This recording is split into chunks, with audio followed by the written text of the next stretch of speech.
terima kasih. Bismillahirrahmanirrahim. Assalamualaikum warahmatullahi wabarakatuh. Selamat sore dan salam sejahtera untuk kita semua. Eh, yang sama-sama kita hormati, para narasumber di sini hadir Bapak Dr. Suwanta MSI, akademisi pengamat kebijakan publik, dan Pak Safril Sofyan, Sekjen Forum Komunikasi Patriot Peduli Bangsa, serta Punggawa Pusat Kajian dan Analisis Data yang sudah mengundang saya dan para narasumber lainnya, sehingga sore hari ini kita bisa bertemu, bertatap muka di layar kaca dalam keadaan sehat walafiat. Mudah-mudahan apa yang dilakukan pada sore hari ini berkontribusi pada upaya perbaikan kebijakan dalam penanganan pandemi COVID-19. Sekali lagi saya bersyukur, berterima kasih, dan merasa terhormat diundang pada forum sore hari ini. Mudah-mudahan ini menjadi satu dialog ya bagi kita untuk terus memberikan catatan-catatan kritis agar kebijakan dan program pemerintah dalam penanganan pandemi ini betul-betul efektif, efisien, dan tepat sasaran. Kalau tadi ditanyakan oleh Mas Abdul Latif ya, pembawa acara, tentu saja saya harus mengatakan pandemi ini memang sebuah pembelajaran yang luar biasa ya bagi negara-negara di dunia, bukan hanya Indonesia. Karena COVID-19 adalah penyakit baru, sehingga semua negara bergegas menyiapkan berbagai sarana prasarana, termasuk menyiapkan roadmap agar bisa keluar sebagai bangsa pemenang dan bukan bangsa pecundang. Mengingat hari ini pandemi sudah menelan begitu banyak korban ya, warga yang wafat, kemudian juga tenaga kesehatan kita, termasuk juga sistem dan kapasitas kesehatan kita akhirnya juga kewalahan ya. Kita pernah mengalami kelangkaan masker, alat pelindung diri, obat-obatan, oksigen ya, kekurangan ventilator dan sebagainya. Nah, oleh karena itu kita berharap bahwa pada perjalanan hampir 2 tahun pandemi ini, kita berharap pemerintah mampu memperkecil gap ya, mampu mendekatkan antara harapan masyarakat terhadap kinerja pemerintah dengan kemampuan pemerintah dalam menangani pandemi ini. Tentu sekali lagi proses belajar pastinya ada di setiap tahapan pemilihan kebijakan maupun implementasinya ya. Nah, itu yang pertama. Kemudian yang kedua, saya melihat Mas bahwa salah satu syarat sukses penanganan pandemi ini adalah tingginya trust level masyarakat ya terhadap kebijakan dan program penanganan pandemi yang dipilih oleh pemerintah ya, sehingga kita berharap dari situ masyarakat memiliki kepatuhan, kedisiplinan ya pada setiap peran yang bisa dilakukan ya oleh masyarakat, baik dalam bentuk prokes, kemudian keikutsertaan dalam vaksinasi, dan tentu saja mematuhi setiap regulasi yang dibuat oleh pemerintah. Nah, namun memang pada kenyataannya ada beberapa pilihan-pilihan kebijakan yang membuat masyarakat harus mengerutkan keningnya ya, harus bertanya, dan kemudian sebagiannya membuat masyarakat terfragmentasi. Ya, kalau dulu kita sempat menunggu cukup lama ya apa pilihan yang akan dilakukan oleh pemerintah terhadap undang-undang kekarantinaan kesehatan, apakah kemudian karantina wilayah atau kemudian PSBB, itu pun juga memicu polemik di tengah masyarakat. Termasuk pemilihan diksi yang dilakukan oleh pemerintah antara mudik dengan pulang kampung ya. Kemudian juga wacana new normal yang tidak disiapkan terlebih dahulu. Jadi sebetulnya masyarakat ini sudah sering ya melihat, mendengar, dan menyaksikan ada kebijakan-kebijakan yang perlu terus diperbaiki, perlu terus dikoreksi seperti itu. Nah, yang terakhir tentu saja hari ini yang membetot perhatian masyarakat selain SOP karantina yang sempat tidak dipatuhi oleh beberapa orang, yang termasuk juga influencer, ya kita kemarin dihebohkan dengan surat edaran Satgas, kemudian instruksi Mendagri, ya juga dari Menhub tentang pemberlakuan kebijakan tes PCR bagi calon penumpang moda transportasi udara. Ya. Nah, ini lagi-lagi mengulang apa yang sempat dilakukan oleh pemerintah ya, dari pilihan-pilihan kebijakan maupun diksi atau terminologi yang dilontarkan kepada masyarakat ya. Nah, saya sore hari ini ingin menyorot secara khusus tentang yang masih hangat ya, Mas, tentang PCR sebagai syarat naik pesawat ya. Yang pertama, saya harus katakan, memang kebijakan tes PCR untuk naik pesawat ini menjadi kebijakan yang membingungkan. Kenapa? Karena pada saat kasus COVID kita tinggi, meningkat, ya, kita diminta untuk swab antigen, ya, diberlakukan swab antigen ketika kita akan menaiki moda transportasi udara. Tapi anehnya ketika kasus positif mulai melandai, kemudian juga program vaksinasi digenjot dengan melibatkan berbagai pihak termasuk TNI, Polri, BIN, ya, organisasi kemasyarakatan, organisasi keagamaan, semuanya terlibat.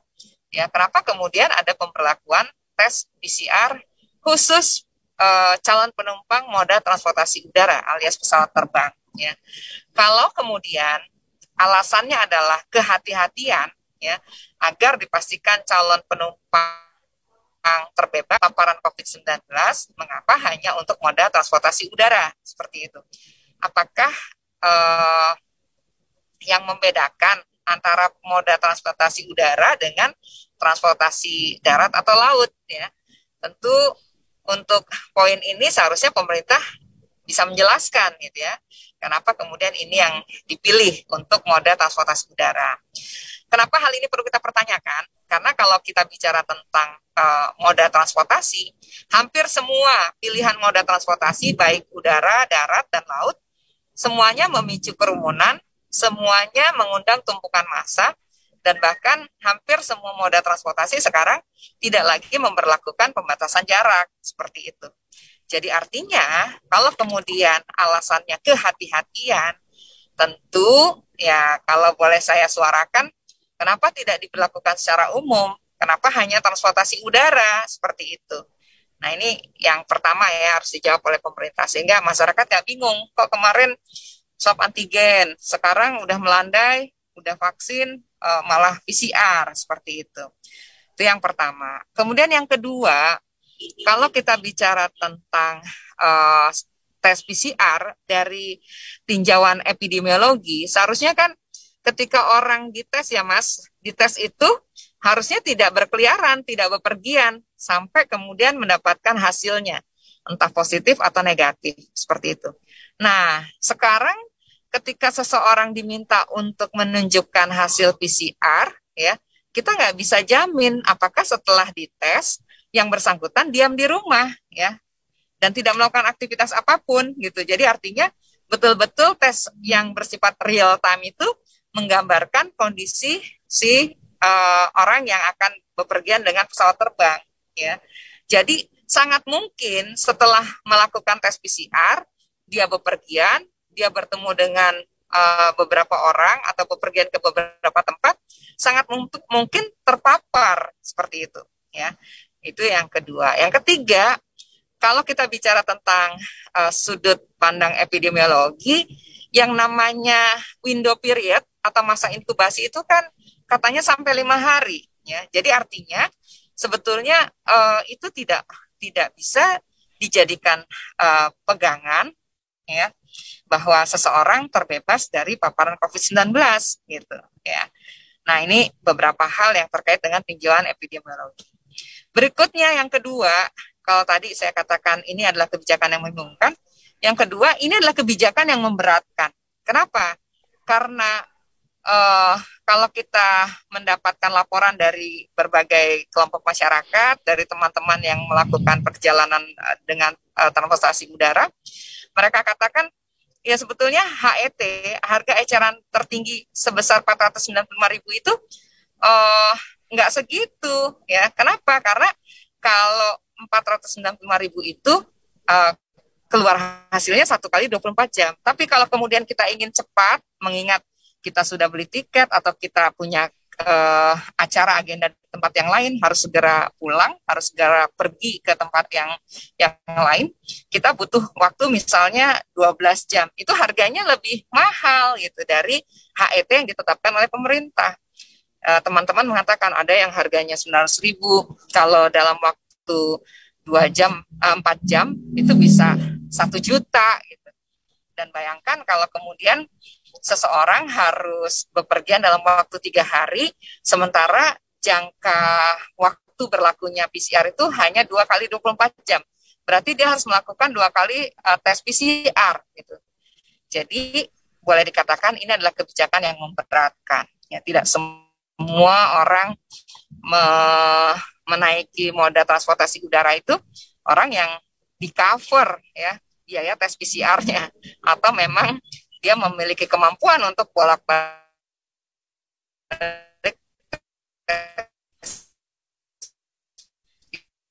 Sebetulnya ini juga oleh mitra kerja Komisi 9 bahwa belum semua daerah di Indonesia ini memiliki laboratorium yang memadai, ya, laboratorium yang bisa melakukan tes PCR dan menyajikan hasil secara cepat seperti itu.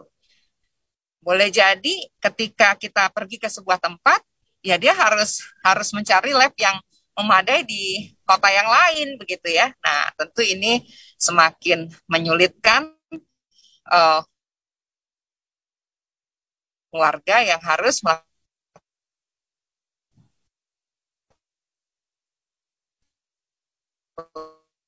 perjalanan dengan masyarakat, asumsi publik gitu ya. Ada apa sih sebetulnya? Kenapa kok ada pemberlakuan kebijakan tes PCR ya di saat kasus melandai dan vaksinasi digencarkan? Kita sebetulnya masih menerima alasannya untuk bisa menegakkan diagnosis. Tapi kok rasanya kalau kemudian kita bicara menegakkan diagnosis, sebetulnya kan PCR ini adalah satu cara, satu metode yang memang untuk digunakan untuk suspek corona, ya, orang yang memang diduga terpapar corona gitu. Berbeda dengan alasan perjalanan dengan moda transportasi udara yang sebetulnya cukup dengan screening yang lebih murah, lebih terjangkau. Dan juga hari ini kita sudah vaksin 2 dosis, pakai aplikasi Peduli Lindungi dan bahkan e-hack sekaligus gitu. Jadi ini tentu saja membuat masyarakat menjadi desperate gitu. Ya, desperate-nya loh, kemarin kita diiming-imingi katanya kalau sudah vaksin 2 dosis kita nggak perlu lagi tes PCR. Tapi ternyata ya seperti ngeprank ini gitu ya, udah vaksin 2 kali ya, sudah pakai aplikasi Peduli Lindungi tapi tetap saja dikenakan tes PCR ya untuk naik pesawat terbang. Dan terakhir ini sebetulnya alasan ekonomi ya. Kalau pemerintah sejak awal ya ingin melakukan penanganan pandemi agar ekonomi segera bangkit, segera pulih, ya sebetulnya dengan pemberlakuan tes PCR ini justru warga akhirnya menjadi enggan untuk melakukan perjalanan dengan moda transportasi udara. Ya, kenapa? Karena ya harga tiketnya nggak sebanding dengan harga tes PCR-nya ya, yang harus bolak-balik dilakukan. Apalagi kalau memang dia pelaku usaha yang harus sering bepergian ke berbagai kota, ya tentu kita juga harus menimbang ya, bahwa di masa pandemi ini banyak yang terdampak, banyak yang mencoba untuk bangkit dari usahanya, ya. Otomatis saya harus menggarisbawahi bahwa asumsi publik ini harus dijawab oleh pemerintah. Ya. Buktikan bahwa memang tidak ada motif bisnis, buktikan bahwa tidak ada penumpang gelap dalam pemberlakuan kebijakan tes PCR. Apalagi sekarang kan diperbolehkan ya, moda transportasi udara itu bangkunya dipenuhi 100% ya Mas Abdul Latif. Jadi kalau kemudian ya kita hitung aja kalau 100% itu berapa ya, berapa jumlah kursinya, dikalikan dengan tes PCR-nya begitu ya. Ya tentu ini yang kemudian menjadi perbincangan hangat ya oleh warganet di berbagai platform media sosial. Itu mungkin ya yang terkait dengan PCR naik pesawat. Nah, padahal ada hal lain yang tentu saja harus terus dibuktikan oleh pemerintah untuk menunjukkan keberpihakannya pada nakes misalnya dengan mencairkan insentifnya, baik insentif nakes pusat maupun insentif nakes daerah, termasuk juga pembayaran klaim penanganan COVID di berbagai rumah sakit, baik rumah sakit milik pemerintah maupun rumah sakit swasta yang juga ikut menangani pasien-pasien aktif di rumah sakit. Ya, itu sedikit pengantar atau ulasan saya terkait kebijakan PCR untuk naik pesawat. Terima kasih. Assalamualaikum warahmatullahi wabarakatuh. Terima kasih, luar biasa. Waalaikumsalam warahmatullahi wabarakatuh. Terima kasih Bu Neti. Sebelum itu saya juga masih bertanya, kira-kira apa yang sudah dilakukan anggota Dewan terkait dengan rencana pemberlakuan PCR atau yang sudah berlaku ini, tes PCR ini di bandara-bandara? Apa yang sudah dilakukan? Ya. Karena tadi disampaikan bahwa memang itu memberatkan dan juga membingungkan masyarakat, padahal masyarakat sudah divaksin 2 kali. Apa yang sudah dilakukan kira-kira? Ya, ya memang saya harus akui kita belum bisa berbicara di ruang rapat yang resmi atau ofisial ya Mas. Kenapa? Karena ini masih masa reses ya. Jadi kita baru akan mengagendakan pada masa persidangan berikutnya. Insya Allah masa reses ini berakhir tanggal 31 Oktober, 1 November pembukaan masa sidang. Saya dan teman-teman Komisi 9 sudah berniat menjadikan kebijakan PCR naik pesawat ini menjadi tema rapat pertama dengan Menteri Kesehatan Republik Indonesia ya, karena bagaimanapun suara kita di media, suara kita di media sosial tentu tidak serta-merta bisa membatalkan kebijakan itu ya. Yang bisa membatalkan tentu saja simpulan rapat yang bersifat mengikat ya menurut Undang-Undang MD3. Dan mudah-mudahan kalau ini disuarakan, diamplifikasi terus-menerus, mudah-mudahan sebagaimana vaksin mandiri yang berbayar pada waktu itu ya, tahun lalu, itu bisa dibatalkan, seperti itu. Itu harapannya. Berarti selama ini setiap kebijakan belum dirapatkan bersama anggota Dewan, seperti itu. Halo, Ibu Neti? Ya, terima kasih mungkin. Bu Nati masih bersama dengan kita? Ya, suaranya hilang Mas. Coba bisa diulang nggak? Suaranya hilang. Berarti tadi seluruh semua kebijakan terkait dengan penanganan wabah tidak selamanya dibicarakan dulu, dirapatkan dulu dengan anggota Dewan seperti kebijakan ini. Betul sekali. Ya, itu tepat sekali pernyataan Mas Abdul Latif tadi. Bahwa tidak semua kebijakan penanganan pandemi ini dibicarakan terlebih dahulu di ruang rapat gitu. Ada yang memang menjadi wilayah dari eksekutif untuk mengambil keputusan ya tanpa didahului dengan rapat atau kemudian dengan pemberitahuan ya kepada DPR gitu. Jadi ya seringkali kita juga terkaget-kaget ya dengan pemberitaan yang muncul di berbagai media begitu ya, seperti halnya pemberlakuan instruksi Mendagri nomor 54 ini ya, yang kemarin berlaku sejak tanggal 24 Oktober seperti itu. Nah, yang kita harapkan pada masa persidangan yang akan datang, tentu ini akan kita tanyakan. Ya, tadi saya katakan kalau kemudian kita hanya bersuara, menyikapi dengan rilis, menyikapi dengan diskusi, memang tidak mengikat ya secara langsung, mengikat mitra, mengikat pemerintah untuk membatalkan. Tapi saya masih ingat ya ketika masyarakat bersuara, masyarakat bereaksi terhadap vaksin mandiri yang berbayar, termasuk disuarakan terus oleh teman-teman anggota Komisi 9.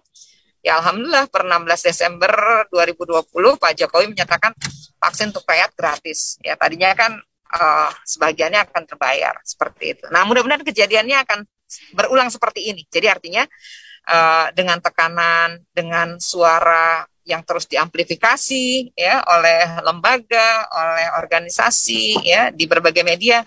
Mudah-mudahan pemerintah sebelum sebelum rapat juga sudah mempertimbangkan kembali ya untuk tidak melanjutkan kebijakan yang membingungkan dan memberatkan ini. Dan tentu saja ini akan memantik ketidakadilan di tengah masyarakat begitu.